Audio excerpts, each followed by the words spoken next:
This morning's guest is a circuit court judge. During the 4th of July vacation, she became a different kind of judge. Who is she? You'll meet her. Coming up next on Carolina People.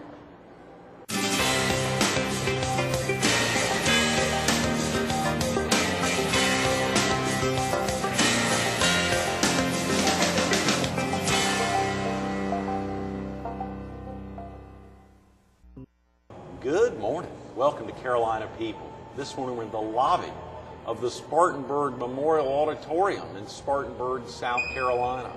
We're focused on last week's Miss South Carolina pageant, which was held here in Spartanburg.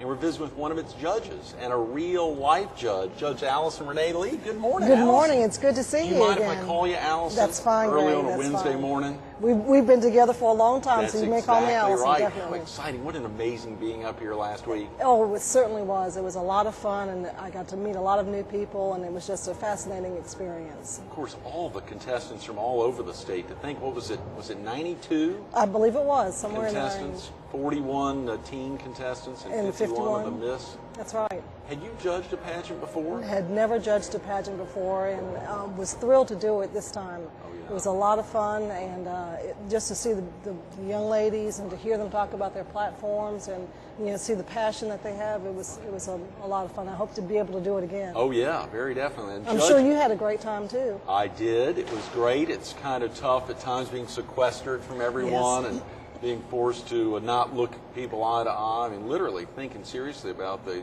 contestant level of making sure we're totally objective. That's and right. Maintaining objectivity. I guess you have to do that day in and day out. I have to do that on a daily basis, and I enjoy my job thoroughly. So it's just nice to have a happy occasion to be judging. Yes, very definitely. Speaking of that, what kind of cases in the Fifth Circuit, I think you mentioned that's in Richland and Kershaw County there in Columbia, what kind of cases do you all deal with?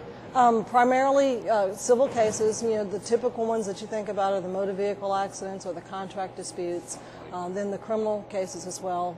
We get some appeals from municipal court, magistrates court, and we used to get the appeals from some of the other state agencies, but a lot of those now are going forward to the Court of Appeals directly, so we're bypassed on some of that. Wow, so a lot. It is, as you say, not quite as nice, even keeled as the events here in Spartanburg last week. No, not at all. It can be very thrilling, and we have jury trials, and so we add the component of having the jurors come in, and the jurors usually decide a lot of our cases, and so it makes my job a little bit easier presiding over the trials, but it still is difficult. I'm sure a lot of folks would love to spend 30 minutes just hearing you talk about being a judge there in the Midlands. Speaking of that, are you actually from the Midlands? Not originally. I live in Columbia now, but originally I'm from Washington, D.C. Really? I grew up there and went to school and went to law school in New Orleans and then moved here after that. What was it like growing up in Washington, Allison? Did that ever spurn being in being in the nation's capital? Did that ever make you think ever about possibly running for office? Never considered politics, never considered running for office. I was content to go to school and enjoy my surroundings. The wonderful thing about being in Washington and all the museums, the Smithsonian's, I used to love to go to the Smithsonian Museum, and I'd just go down there on the weekends and just spend hours walking through the various museums. And then on the 4th of July, the fireworks display at the Washington Monument, I really miss that. I bet. Of course, being here last Friday for the 4th of July and thinking about, A, we're not in our homes, either in Columbia or down in Myrtle Beach. B, not being in Washington for you and thinking about, but still experiencing some great displays. Spartanburg really put on a great show. They really did. It was wonderful. And just to see all the lights, and it was a lot like being in Washington.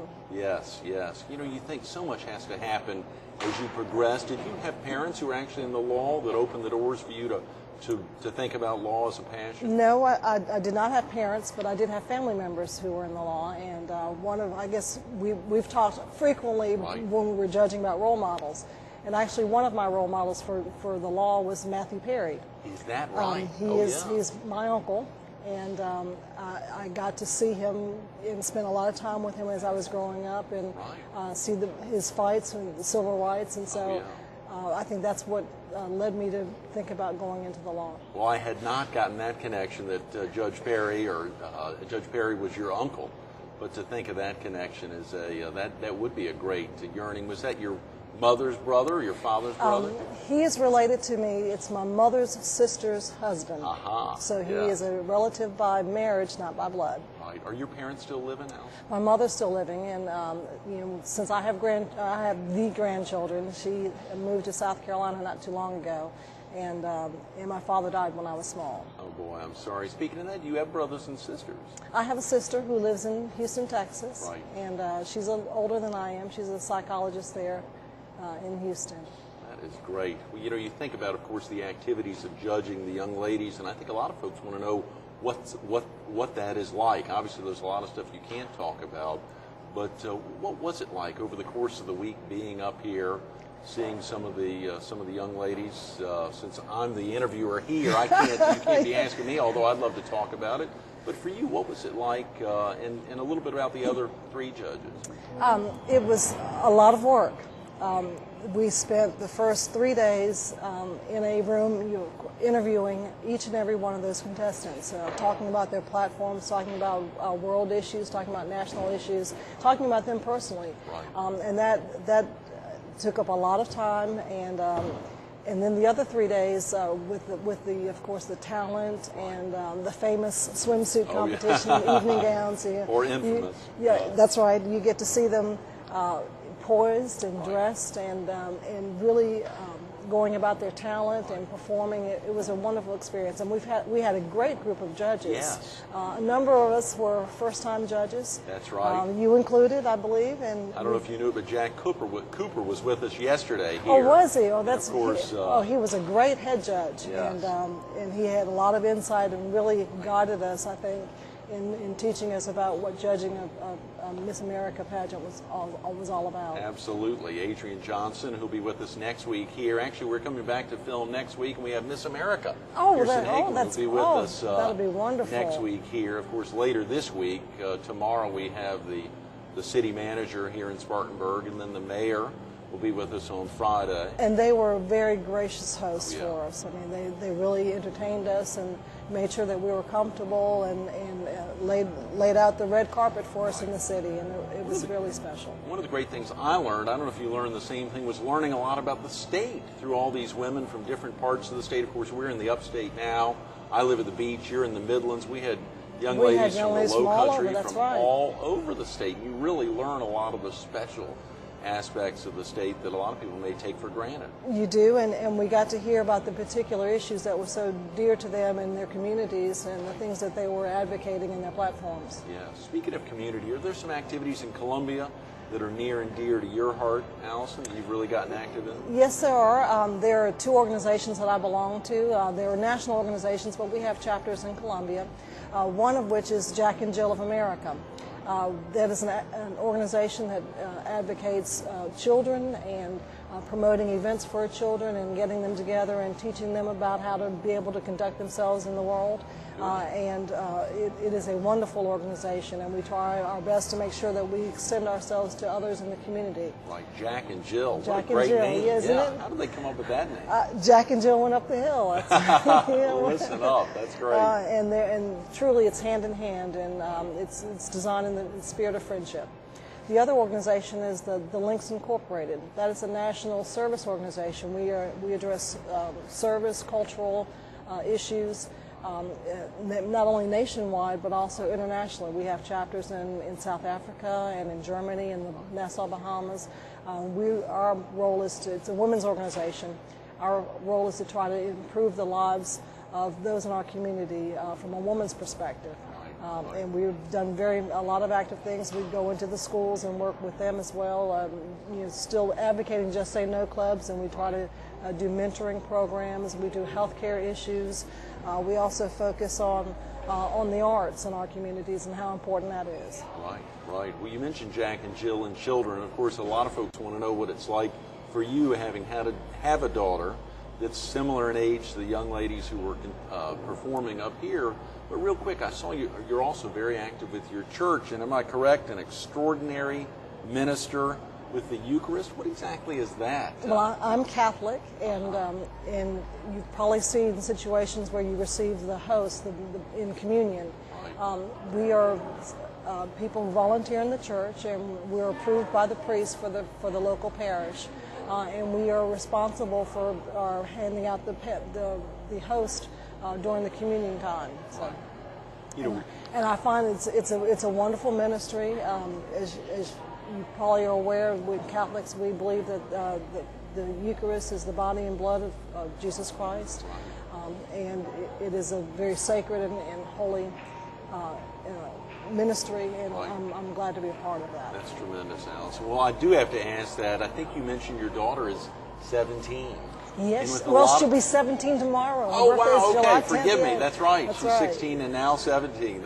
Or will be tomorrow. That's tremendous. When you think about that for you, having a 16-year-old daughter, soon to be 17, and the experiences of being up here around a lot of young women who are very similar in age, of course, the 41 teen contestants, many of That's them right. between 13 and 17. Did you see is your daughter in pageants at all? Or? She has not participated in any of Yes. this, but I certainly have talked to her about it and certainly encourage her because of the scholarship component. Especially, she'll be a senior in high school this fall. You'd like that. And with college coming up, that's quite important. Yeah. And she's has a lot of the same qualities as many of these girls. Right. And I think she would be a wonderful contestant if she's going to be interested in doing that. And I would certainly encourage her to do so. Absolutely. And you also have, I think you mentioned, a son. Yes. Yes, my son is, he'll be a junior at College of Charleston. Right. He is a theater major with a minor in Japanese. In Japanese? Japanese. They actually have that as a minor at the College of Charleston? They do indeed. Wow. He started teaching himself Japanese when he was in the 8th grade. Oh, come on. He did. I don't know whether it was from video games or where the interest came from, but he started teaching himself Japanese and had the opportunity to go to Japan and spend the summer and live with a family. And he thoroughly loves it and has kept in contact with his family there. Right. And so we're very proud of him. And of course, he is able to translate some of that into his theater work as well. Yes. So no encouragement from you or your husband for him to study Japanese. No, of none course, at in all. the U.S. and obviously last week during the competition, we talked a lot about even immigration, which is a big issue, and Spanish, which is becoming so much more popular in the school systems because of obviously interfacing with folks of other cultures, but particularly Spanish in the U.S. It's Japanese. That's just amazing. It is amazing, and we're very proud of him. Yeah, that is tremendous. Wow, Alice. What was it like for you when you made the decision to go? I think I saw after law school, you said law school down in New Orleans at Tulane, having come to South Carolina and clerked and then gotten into private practice, making that transition from private practice to working. I think I saw for 5 years you helped draft legislation for the General Assembly. What was that like? Oh, well, that was a special job. It was nice being in the General Assembly and being behind the scenes. I mean, I knew everything that was going on before it hit the newspaper. So when I read it the next morning, it was like, oh, I know about that already. But I drafted legislation in the area of criminal laws, right. And also transportation. I was a member of Legislative Council. That's a group of lawyers that primarily draft legislation for the General Assembly. Right. When I came in, we were assigned various areas in which we would draft legislation. So if a member came in and wanted to do something along the lines of criminal law or the judiciary, they would come to me, and so I began to specialize in some of that legislation. So it was very fascinating, and to interact and to know what was going on, and I truly enjoyed that. And of course, even more exciting was the opportunity to meet a lot of legislators. That's exactly right. Legislators, which I guess, did that help open the door? It certainly for did. The experience to become a judge. Share with viewers what that's like in South Carolina. I guess it's different state to state, it's but different. in South Carolina, you run not in front of necessarily the public at large, but in front of the legislative body at large. We are elected by the General Assembly. There is a screening process. There's the Judicial Merit Selection Commission, and that's composed of legislators and members of the general public. Right. There's a screening process which we go through. We have to meet certain constitutional criteria, Right. and then they screen us for temperament, knowledge, We take a test Right. on a particular area we're running for circuit court. They'll give you a test designed for that area. Really? Practice and procedure questions. Right. And then we have a public hearing where we go before the commission and they'll ask us questions, and then that commission will nominate 3 candidates.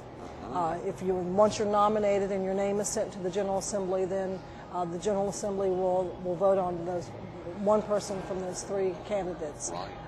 It is a rigorous process. Oh, yeah. Much more than I imagined before you started saying all that. And it is very time consuming, of course, because Right. you have to get to know the members. A lot of times, when you have just 3 people, they may not know an awful lot about you, so it helps for you to be able to meet them. So you have to spend a lot of time at the General Assembly trying to get to know the members. The 170 members, I guess you've got the entire House and the Senate. That's right, you need a majority vote. Wow. And so you have to know quite a few of them, both the House and the Senate. Right. And so I think my experience working for Legislative Council certainly helped open that door for me. Sure. Because I did know a lot of them through my work there. Right. And then I've been able to progress. I think when I was first elected, I was elected as an administrative law judge. Right. And then stayed there for a number of years, and then decided to run for circuit court. Oh, exciting. What's next, Alison? I would like to go to the Court of Appeals. I've Is had that the right? opportunity to run. I've Oh, not been wow. successful. We've had a number of wonderful candidates who have run in the past, and Right. so I'm hoping that one day I'll be on the Court of Appeals That and, is and I'll be tremendous. able to further my career that way. In a state where the Chief Judge of the Court of Appeals and the Chief Justice of the Supreme Court are both women, a great testament to the fact of when we heard about Senator Hillary Clinton last week putting those 18,000 cracks in the glass ceiling. That's 18 exactly million, right. excuse me, 18 That's million exactly right. cracks in the glass ceiling. Clearly, Gene Toll and Kay Hearn have made those same cracks Then they have yourself opened here. the door Yes. for the rest of us, and they're wonderful role models, not only for those of us, the women in the judiciary, but yeah. also for all of our young ladies. And young men, my And- God. and young you men. think You about are so right. for your son Don't want and to leave them daughter. out. That's exactly right. right. I went to Washington to see a group of Horry County women sworn into the bar of the U.S. Supreme Court, and Chief Justice did Cole you? went up, which was fascinating Oh, to that's see. that's a wonderful trip. I've not had the opportunity to make that trip, but I would Right. like to. It was amazing, and Chief Justice Toll is such a special woman there. She is. She's a wonderful advocate for the judicial system and a wonderful jurist, and I'm just proud to serve under her. Absolutely. I hate to say it, Alison, but I believe, am I correct, that we've got a big birthday coming up in September? Yes, I do. I do. I'll be turning 30 all over again. I love it. I love it. That's tremendous. And you had your son at a little young. I That's did right. indeed. That's I right. did indeed. No, I'll be 50 in September, and, That's and a I'm, big I'm, birthday. I'm looking forward to that. I'm very pleased. Of course, so many folks are excited to turn 30 and then a little anxious about 40. I guess when you're turning 50, it's old hat at that. I mean, Well, but it's exciting Right. still. I mean, there's so much more to do, Left. and of course, you still feel very young and energetic and ready to conquer the world. And the nice thing about turning 50 is that you have the maturity to know some things in life and to hopefully carry those experiences with you. listen, a lot of folks wonder how judges are able to. I know you highlighted the juries are very active in the Fifth Circuit, and I guess in all the circuits throughout the state. But how do you separate yourself, that maturity level for all judges? How do you separate yourself from getting emotionally attached to some of the cases? That must be very difficult. I know It's you talked something. about one. It's something that you have to learn over time. I think the story I told you, I was first assigned to Myrtle Beach when I was on the bench, and Right. was holding criminal court, and there were a number of young men who had come down for this to vacation with their Right. families. They were from Ohio and had gotten into some trouble. And I think the story I told you is that they wanted to go and get some drugs, but someone came up with the idea, instead of buying the drugs, let's rob the drug dealer. Right. And unfortunately, they were charged with strong arm robbery, and which is a felony. And they were 18, 19 years old, Right. and came from backgrounds that were just stellar. I mean, they, scholastic records. So they had scholarships to various colleges. In the sentencing phase, their parents and all the families came down with them. for that, and they talked about how they've had to put their college lives on hold because they didn't know what was going to happen with the charges and what kind of sentence would be imposed. One enjoyed working with children, and in Ohio he would be precluded from doing that because of the felony conviction.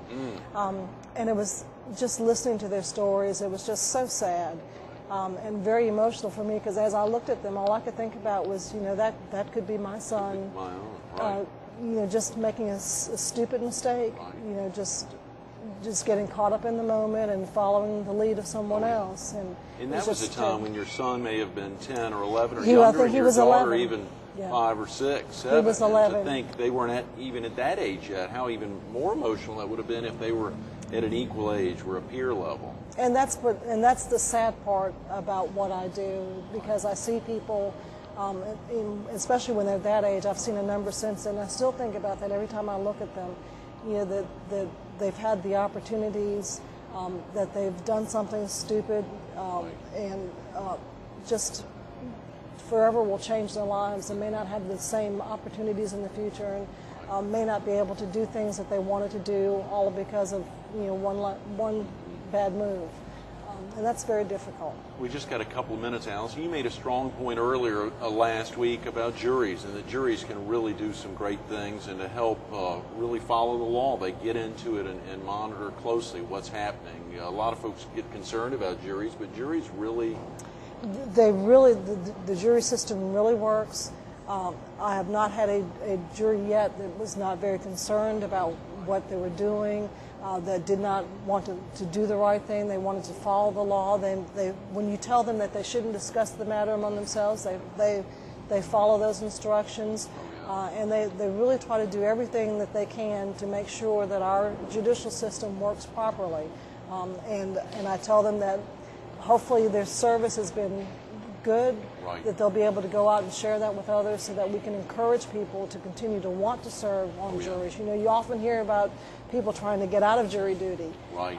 But I think that most of them find that once they've served and they've had that opportunity, that it's a constitutional privilege to do that, because they are protecting someone's constitutional rights, the right to a jury trial, right, and that they think about it a little bit differently, and hopefully they'll go out and spread the word to others. Speaking of constitutional rights, I think I heard one of the judges last week asked a lot of the contestants, and of course I know it's quiet time, but it was last week, it's in the past, about constitutional rights and what constitutional right really stands out in their minds as the most important, or one of the most important. Do any of those really stick out for you? I think that they're all very important. I think one young lady did talk about the right to a jury trial. She did. And I think that that's wonderful. Our rights are designed to give us freedoms that we all enjoy. A number of the young ladies thought that the First Amendment rights were the most important one, particularly the right to free speech, to be able to get up and say what they'd like and not fear any type of recrimination or adverse effects from that. Oh yeah, I got to say, I was just impressed that they knew any rights. I talked about the right to break dance or something. Talking about the right to dance, particularly with the shag dance being our state That's dance. exactly right. And we had a few judges, Adriana Hammond, I believe, who was not from South Carolina, and learned a little bit about the shag dance. That's exactly right. I was amazed at your knowledge of all the different state facts, whether the state stone or the state bird or the state everything. I think I developed a lot of that by working at the General Assembly. Aha, yes. Because I felt compelled to know, and you get your legislative manual out, and all those facts are there, so you can read those. And every child who goes to the State House gets a little book on the emblems and symbols, and I'm sure my child got them when they were in school learning about South Carolina. So it's important to know those things. Alison, what has been the biggest aspect, the most exciting or the most meaningful aspect about being a judge here in South Carolina, circuit court judge in Richland and Kershaw counties? What's meant the most to you about that? I think the idea that you are helping others, that there are people who often have many disputes and have challenges that they're facing, and that they're able to come into court and have those disputes resolved. And then, of course, on the criminal end, that you're affording individuals who've been charged with criminal offenses the opportunity to have a jury trial to determine whether they're guilty or they're innocent. and you're protecting those rights and making sure that we remain a just society. And I couldn't be in a better seat. I get a firsthand view of the judicial process at work, and it does in fact work. That's tremendous. Alison, thanks so much for being with us. Thank you so much for having me. I appreciate it. Great being with you last week, and hope to see you down in the Myrtle Beach area sometime. Thank you, and I look forward to coming down. Look forward to seeing you some more. Sweet. All right. Stay tuned. A little more of Judge Alison Lee coming up next. You know, we ran out of time again all week long. We kicked it off early. We ran out of time with Jack yesterday, with Joe on Monday. Didn't you want to ask Alison, how do you juggle being a circuit court judge, a wife, a mother of two, a community servant, active in community affairs there in Columbia, and also extremely active in her church? How do you do it all? Well, she was doing it last week in Spartanburg. She's doing it this week in Columbia, kind enough to rush up here to be with us to talk about the judging, and she's doing it every day. Judge Alison Lee, making a difference. Thanks so much for everything. Appreciate it.